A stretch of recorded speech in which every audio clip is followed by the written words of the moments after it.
Welcome back as we continue on our journey through 1 Samuel. We just read 8 through 10. I want to focus on chapter 8, verses 4 through 9, where Israel asked for a king. And on the surface, it sounded quite reasonable, actually. Samuel was old. His sons were corrupt. The Philistines were a threat, for goodness sakes. But God, he actually saw beneath the request for a king. They were not just asking for leadership. They were asking to be ruled like all of the other nations around them. They wanted the benefits of God's protection without the burdens of God's rule. And in 1 Samuel 8, the elders asked Samuel to appoint a king to judge them like all of the other nations. And the danger was not like the leadership itself, but wanting leadership that made them look less dependent on God. The request sounded quite practical, but the root was rebellious. And God tells the prophet Samuel, they have not rejected you, but they have rejected me from being king over them.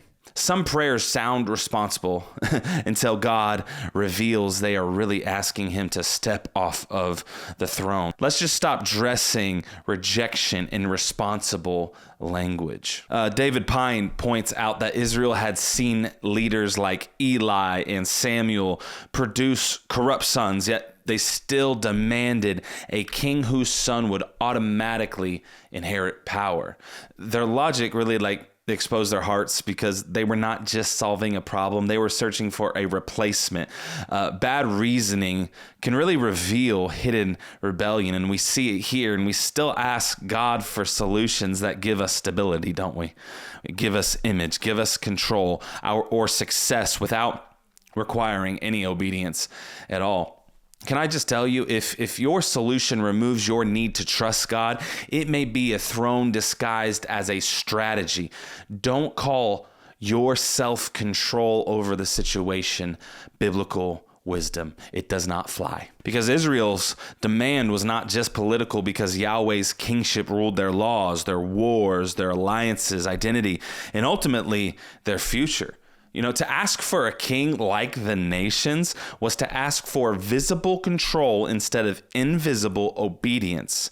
Visible control can become counterfeit faith. It's like a child asking for a nightlight because he's so scared, but really wanting the light because he no longer trusts his father in the other room. Sometimes we ask for what makes us feel safe because we have stopped trusting the God who is already present. Don't replace presence with a product.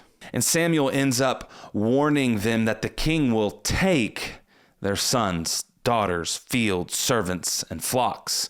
Every throne not submitted to God eventually becomes a taker.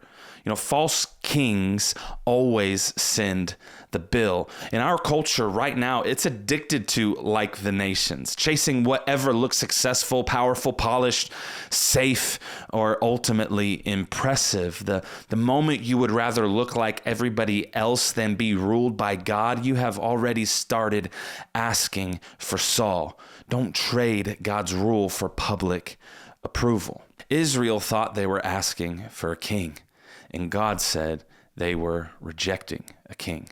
So don't just ask what you want God to give you. Ask what your request reveals about who you trust to rule you. Love y'all. See you in the discussion room.